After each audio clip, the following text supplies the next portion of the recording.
성도 여러분 안녕하세요. 주님의 은혜가 함께 하시기를 빕니다. 오늘도 마음과 뜻과 정성을 다해 하나님 앞에 예배드리시는 가운데 하나님이 주시는 그런 평강의 은혜를 누릴 수 있기를 바랍니다. 먼저 사도신경으로 우리의 신앙을 고백하겠습니다.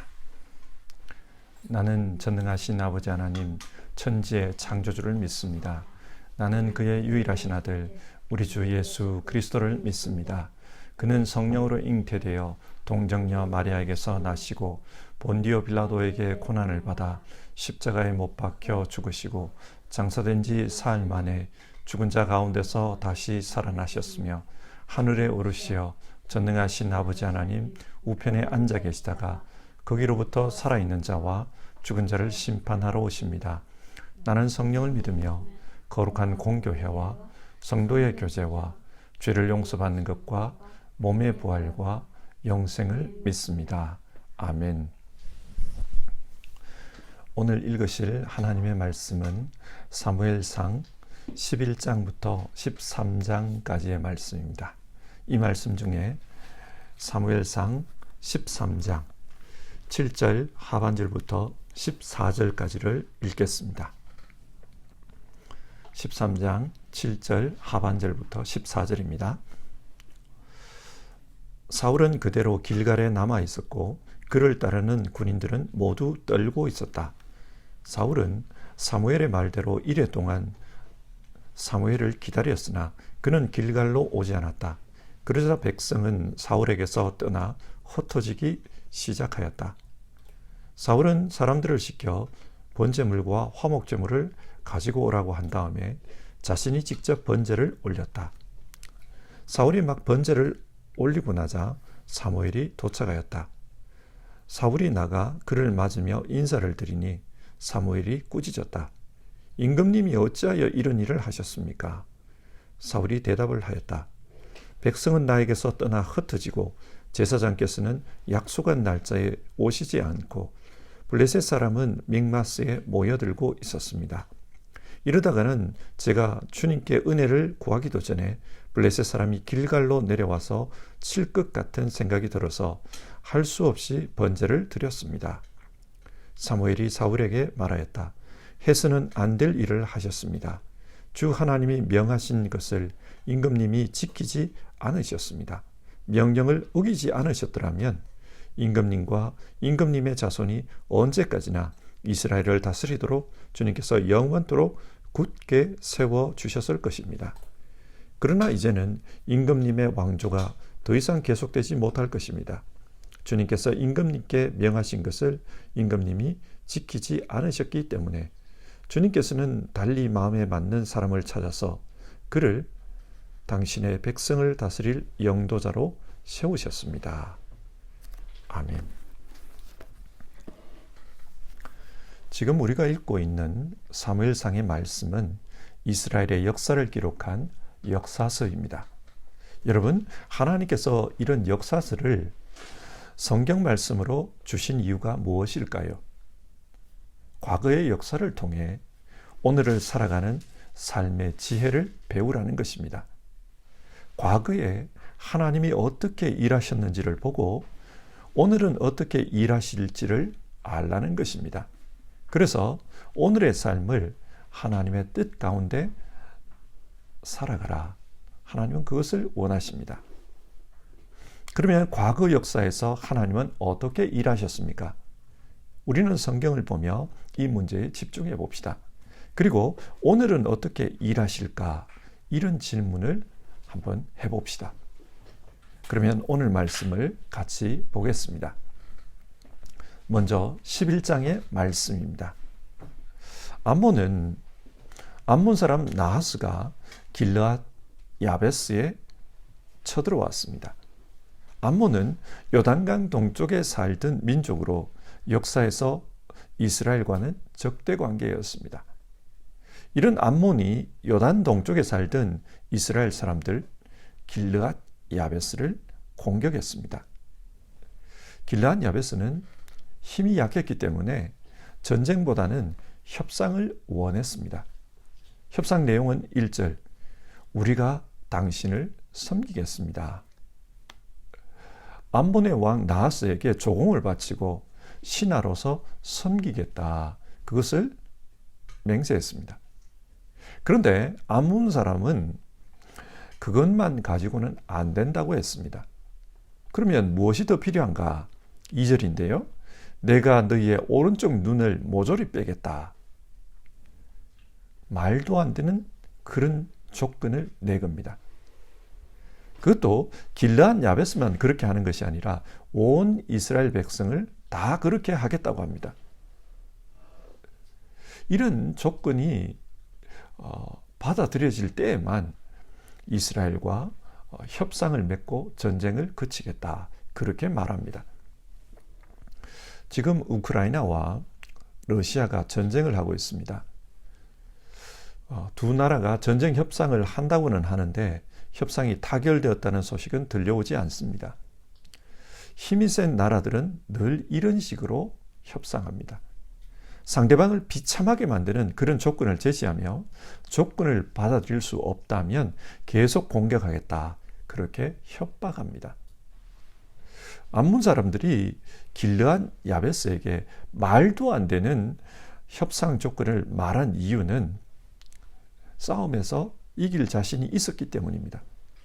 어떻게 싸워도 이스라엘 정도는 쉽게 물리친다. 그렇기 때문에 이스라엘이 수용하기 어려운 그런 조건을 제시한 것입니다. 당시 이스라엘은 군사적으로 이웃 나라들에게 이런 무시를 당한 만큼 보잘것없는 상태였습니다. 길르앗 야베스는 암몬 사람들에게 7일만 시간을 달라고 합니다. 시간을 달라고 한 이유는 다른 지파들이 어떻게 결정을 내릴지 그것을 물어봐야 한다는 것입니다. 그래서 야베스 사람들은 이스라엘 12지파에게 전령을 보냈습니다. 그리고 그 전령 중 한 사람이 이스라엘의 왕인 사울에게 달려갔습니다. 여차여차한 상황을 사울에게 보고했습니다. 사울이 그 보고를 들었을 때 그때 그곳에 어떤 일이 일어났다고 합니까? 11장 6절인데요. 하나님의 영이 사울에게 세차게 내리셨다. 성경 그렇게 말합니다. 세차게 내리셨다. 여기서 사용된 동사를 히브리 말로 보면 찰라흐인데요. 이 찰라흐는 강하게 내리치는 것을 의미합니다. 마치 잠자는 자를 내리쳐서 깨우듯이 그렇게 강하게 내리치는 것입니다. 자, 이렇게 하나님의 영이 사울을 내리치자 사울에게 거룩한 분노가 일어났습니다. 그래서 농사 짓던 자기 집의 소 2마리를 잡아서 12토막으로 찢어버립니다. 그리고 하는 말이 나를 따르지 않는 사람들은 이 소처럼 만들어버리겠다. 사람들 앞에 공포합니다. 사람들은 이런 사울을 보면서 큰 두려움을 느꼈다고 합니다. 자, 지금까지 사울은 왕으로 기름 부음을 받았지만 자기 고향에서 조용히 농사 지으며 살았습니다. 이 당시 사울은 왕이 무슨 일을 하는지 잘 몰랐습니다. 그리고 이스라엘 사람들이 사울을 왕으로 그렇게 잘 인정하지도 않았던 것 같아요. 그런데 하나님의 영이 사울을 강하게 내리칩니다. 그러자 사울이 깨어납니다. 그래서 33만 명의 군사를 이끄는 큰 용사로 변모되어 그 군대를 이끌고 길르앗 야베스로 쳐들어갑니다. 결과가 어떻게 되었습니까? 11절인데요. 새벽녘에 적진 한복판으로 들어가서 날이 한창 뜨거울 때까지 암몬 사람들을 쳐서 죽였다. 살아남은 사람들은 다 흩어져서 2사람도 함께 있는 일이 없었다. 무슨 말입니까? 사울의 군대에 의해서 암몬 군대가 초토화되었다는 거예요. 하나님께서 자신의 영으로 사울을 강하게 내리치시자 이런 일이 벌어졌습니다. 이 전쟁은 하나님께서 싸우신 전쟁이었습니다. 자, 여러분, 성경이 이 말씀을 통해 무엇을 이야기하고 있습니까? 이 세상은 하나님이 다스린다는 말입니다. 사람들이 볼 때는 이스라엘이 보잘것없어 보였습니다. 제대로 된 군대도 없었습니다. 그리고 사울 역시도 백성들에게 무시받고 있는, 농사 짓고 있는 그런 왕이었습니다. 그런데 하나님의 영이 강하게 내리치자 잠자던 사자가 깨어나듯이 사울이 깨어났습니다. 그리고 포효하기 시작합니다. 그리고 하나님의 영이 이스라엘 백성들 사이에서 활동하자 그 백성들이 암몬을 초토화시킵니다. 이처럼 역사는 하나님이 주관하신다. 성경 그것을 말하고 있습니다. 외부에서 볼 때는 보잘것없는 나라고, 힘없는 나라고, 보잘것없는 왕이 다스리는 나라지만, 그러나 하나님이 다스리고 있기 때문에 그 나라에는 이런 엄청난 역사가 있었다. 그것을 보여줍니다. 자, 전쟁이 이렇게 큰 전공을 세우고 끝나자 이스라엘 안에 변화가 일어납니다.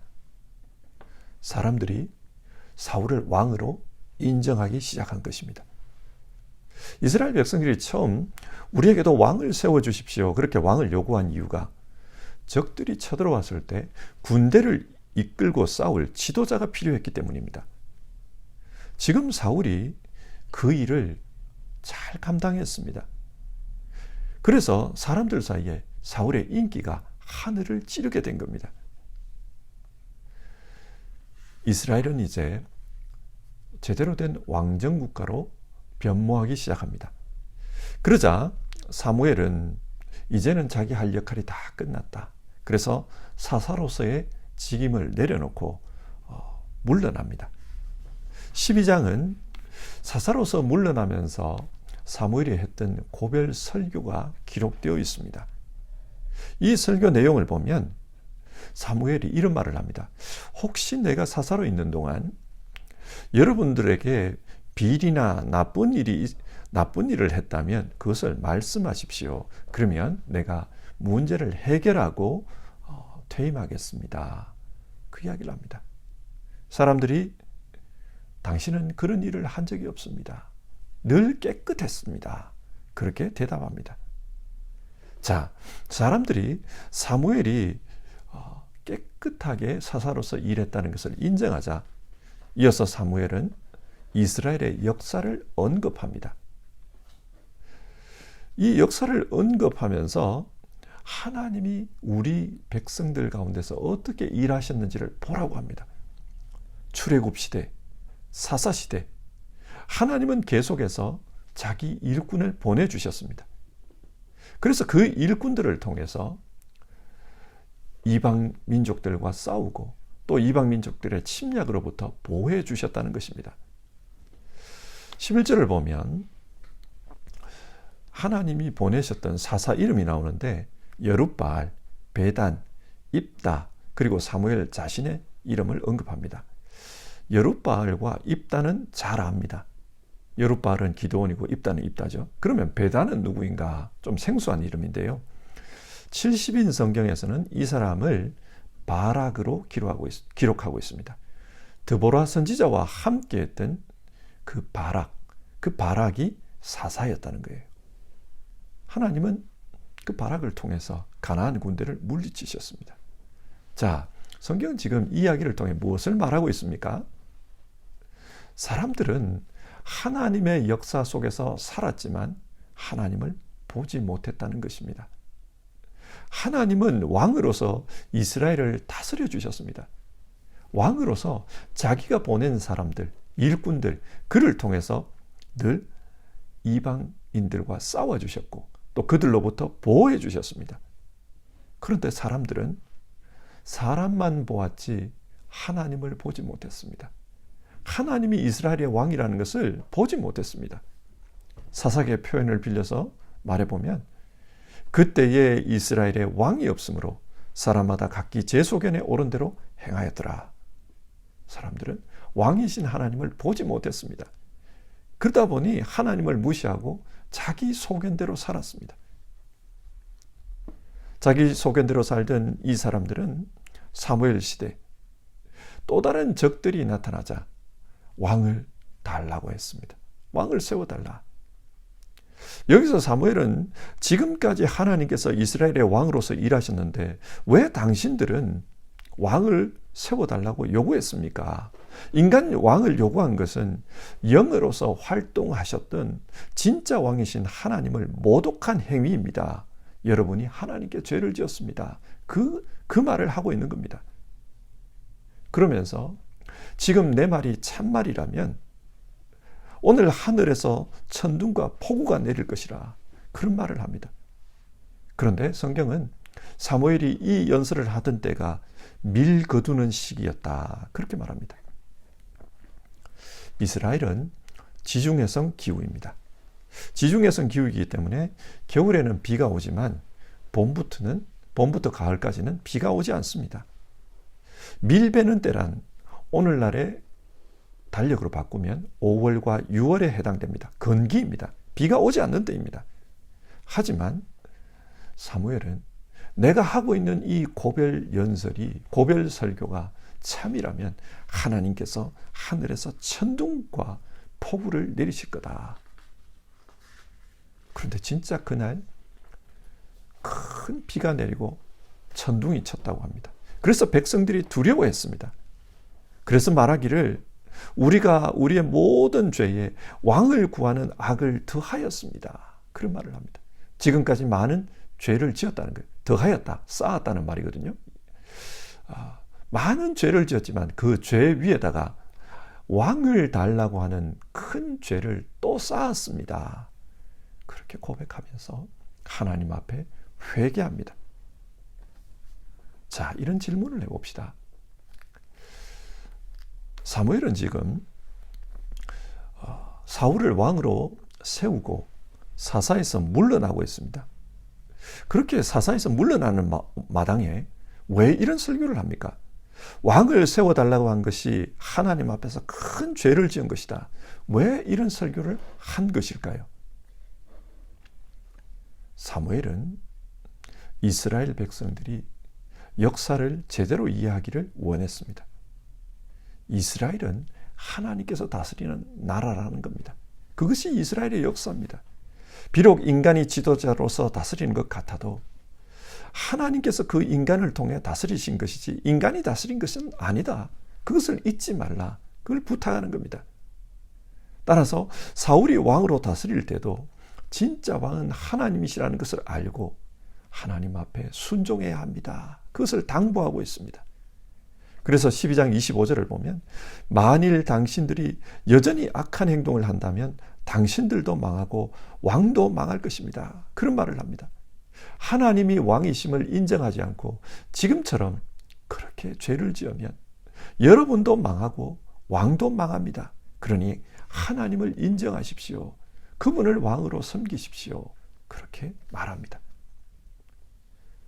이어서 13장의 말씀을 봅시다.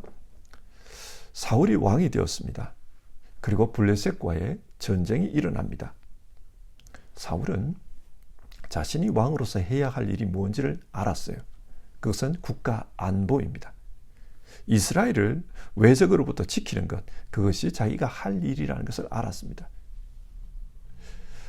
사울이 왕으로 다스릴 당시 이스라엘의 안보를 위협하는 가장 큰 존재는 블레셋이었습니다. 그래서 늘 블레셋과 국경지대에서 싸움이 있었습니다. 5절을 보면 블레셋이 쳐들어왔습니다. 그런데 이 블레셋 군대의 규모가 너무 컸어요. 성경을 보면 병거가 3만에다가 기마가 6천입니다. 그리고 병사는 너무 많아서 셀 수도 없었다 그래요. 이스라엘에는 제대로 된 병거도 없고 쇠로 된 칼과 창은 사울과 그의 아들 요나단밖에 가지고 있지 않는 그런 상황인데 오늘날의 탱크에 해당되는 병거가 3만 대입니다. 전쟁, 이 힘의 그 균형이 완전히 무너졌어요. 그 병거를 보면서 이스라엘 사람들이 위축이 되었습니다. 그래서 6절을 보면 이스라엘 군사들이 굴에 숨거나 구덩이에 기어 들어갔다. 그런 표현이 나옵니다. 겁먹고 도망쳤다는 말이죠. 자, 이런 상황에서 의지할 곳은 하나님밖에 없습니다. 하나님의 역사가 없으면 이 전쟁을 이기기 어려운 거예요. 그래서 사울은 사무엘에게 이 전쟁터에 와서 예배를 드려달라, 그런 부탁을 드립니다. 사무엘은 알았다고 약속했습니다. 그래서 사무엘을 기다렸는데 기다려도 오지를 않아요. 7일을 기다렸는데 오지 않았습니다. 그러자 사람들이 겁을 먹고 도망칩니다. 우리는 이길 방법이 없다. 도망을 쳐요. 탈영하는 겁니다. 그래서 급한 마음에 사울이 자신이 직접 번제를 하나님께 드렸다고 합니다. 이제 전쟁을 시작할 테니까 탈영하면 가만두지 않겠다. 이런 신호이죠. 그런데 이렇게 제사하고 있을 때 사무엘이 도착한 겁니다. 이 모습을 보고 사무엘이 꾸짖습니다. 11절을 보면 왕이시여 지금 무슨 일을 하고 계십니까? 하나님의 말씀, 율법에 따르면 하나님께 제사 드리는 일은 제사장만이 할 수 있습니다. 그런데 지금 급하다고 사울 왕이 하나님의 율법을 어겨버린 겁니다. 잘잘못을 따지자면 듣게 온 사무엘에게도 잘못이 있습니다. 그러나 성경은 사무엘의 잘못에 대해서는 말하지 않고 이로 말미암아 사울이 왕에서 버림을 받게 되었다. 하나님으로부터 버림받게 되었다. 그것을 말합니다. 왜 버림받게 되었는가? 이 전쟁을 하나님께 맡겼습니다. 그래서 제사를 드리고 전쟁을 시작하려고 한 거예요. 하나님께 맡겼다는 말은 인간의 힘으로는 어쩔 수 없으니까 하나님 싸워주십시오. 그것입니다. 그렇게 하나님께서 싸워달라고 하면 모든 것을 하나님 뜻에 순종해야 합니다. 그런데 급하다고 인간이 자기 마음대로 제사를 드려버렸습니다. 하나님의 말씀을 어겨버렸습니다. 사무엘은 이 현상을 보면서 안타까워합니다. 만약에 사울이 순종만 했어도, 하나님의 말씀에 순종만 했어도 왕위가 계속해서 사울의 후손을 통해서 이어질 터인데 하나님이 이제는 사울을 버렸다는 겁니다. 그래서 하나님의 마음에 맞는 다른 사람을 왕으로 세우실 것이다. 그런 말을 합니다. 자, 여기서 이런 질문이 듭니다. 그렇다면 하나님 마음에 드는 사람이란 어떤 사람일까요? 사무엘상 2장 30절을 보면 사무엘서를 시작하면서 하나님의 마음에 드는 사람이 어떤 사람인지를 분명히 밝히고 있습니다. 나를 존중하는 사람을 내가 존중히 여기고 나를 경멸하는 사람을 내가 멸시할 것이다. 하나님 말씀입니다. 하나님은 하나님을 존중하는 사람을 존중히 여길 거다. 그렇게 말씀했습니다. 하나님의 마음에 맞는 사람이란 하나님을 존중히 여기는 사람입니다.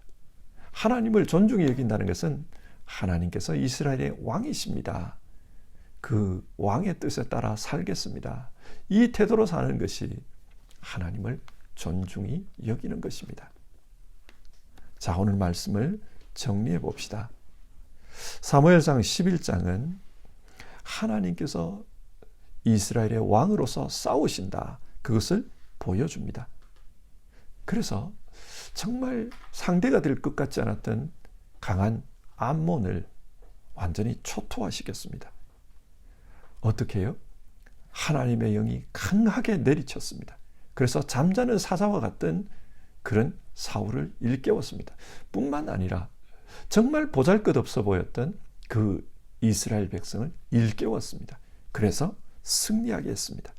하나님께서 하나님의 영을 통해 역사하신 것입니다.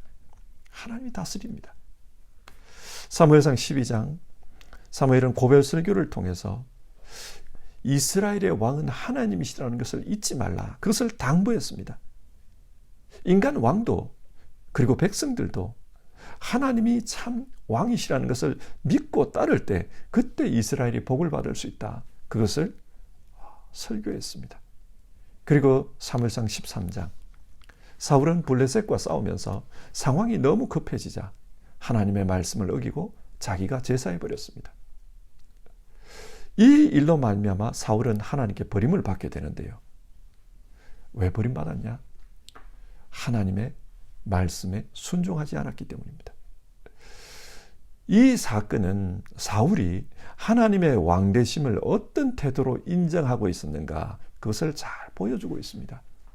하나님을 인정한다고 하면서도 급하면은 그 말씀을 무시해버립니다. 이게 당시 사울의 태도였습니다. 자, 오늘 성경이 우리에게 교훈한 바가 무엇입니까? 오늘 우리에게도 하나님은 우리 가운데 왕으로서 일하고 계신다. 그것을 말씀하고 있습니다. 하나님은 영으로서 지금도 일하고 계신다. 그러므로 그 하나님을 왕으로 인정하며 살아라. 그래야 복된 삶을 살 수 있다. 우리에게 그것을 권면합니다. 이 땅의 역사는 하나님께서 운행하십니다. 영이신 하나님께서 하나님의 사람들을 통해 끌어가고 계십니다. 그렇기 때문에 우리가 하나님을 존중하고 그 하나님의 뜻에 따라 살아가려고 할 때, 그때 하나님의 통치에 합당한 그런 삶을 살 수 있습니다. 성도 여러분, 우리 모두 하나님이 왕이시라는 것을 인정하고 삽시다. 역사의 왕은 하나님이십니다. 비록 우리 눈에 보이지 않고 손에 만지키지 않아도 하나님께서 영으로서 이 땅을 움직이고 계십니다.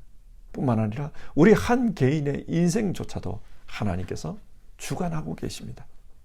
그것을 믿으며 하나님을 존중하며 삽시다. 하나님은 나를 존중히 여기는 자를 내가 존중히 여기고 나를 경멸한 자를 내가 멸시할 것이라고 했습니다. 우리 모두 하나님을 존중히 여기고, 그래서 하나님의 말씀 그 뜻에 따라서 그렇게 살아가는 우리 모두 되기를 주님의 이름으로 축원합니다. 함께 찬송하고요, 우리 같이 기도합시다. 찬송가 10장입니다. 전능왕 오셔서, 우리 1절과 4절을 부르겠습니다.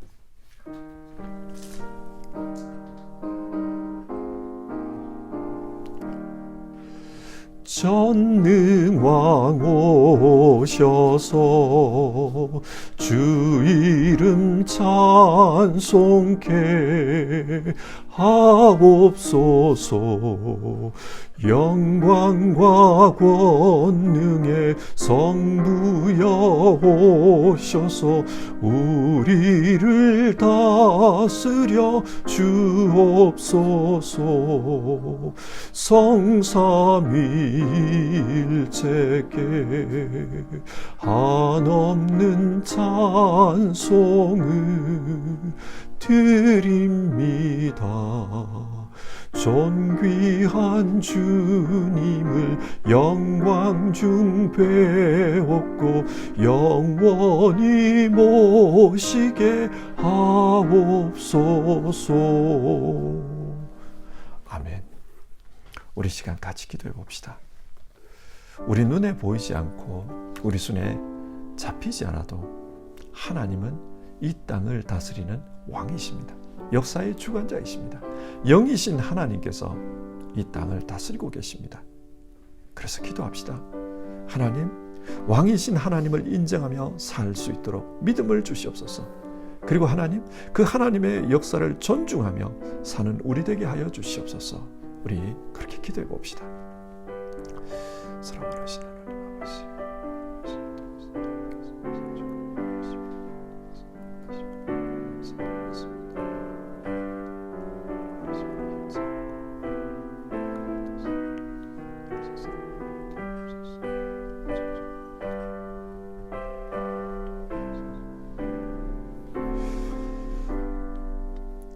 하나님, 오늘 말씀을 통해 이 땅에서 우리는 어떻게 살아야 하는가, 그것을 배웠습니다. 성경은 우리에게 이 땅을 다스리시는 분은 하나님이시다, 하나님께서 주권자이시다, 그렇게 말씀해 줍니다. 그리고 하나님께서 영을 통해서 또 사람을 통해서 그렇게 일하시고 다스릴 때, 그때 하나님을 존중히 여기며 하나님의 통치에 순종하라고 우리에게 그렇게 권면합니다. 우리 모두 하나님을 존중히 여기며 살게 하옵소서. 그래서 하나님의 말씀대로 살고 또 겸손한 마음으로 하나님께 예배하며 사는 우리 되게 하옵소서. 늘 하나님의 뜻에 순종하는 우리 모두 될 수 있도록 주님, 우리 가운데 역사하여 주시옵소서. 성령 하나님, 우리 가운데 임하여 주셔서 잠자는 영혼이 있거든 그 영혼을 깨워주시고 그 인생을 힘있게 그렇게 일어나게 하여 주시옵소서. 우리 하나님의 역사를 간구하면서 오늘도 살아가는 모든 주님의 백성들, 그 가운데 주님 함께 하시고 또 그 인생을 지키시고 인도해 주시옵소서. 우리 주님 예수님의 이름으로 간절히 기도드리옵나이다. 아멘. 주기도문으로 아침 예배를 마치겠습니다. 하늘에 계신 우리 아버지, 아버지의 이름을 거룩하게 하시며 아버지의 나라가 오게 하시며 아버지의 뜻이 하늘에서와 같이 땅에서도 이루어지게 하소서. 오늘 우리에게 일용할 양식을 주시고 우리가 우리에게 잘못한 사람을 용서하여 준 것 같이 우리 죄를 용서하여 주시고 우리를 시험에 빠지지 않게 하시고 악에서 구하소서. 나라와 권능과 영광이 영원히 아버지의 것입니다. 아멘.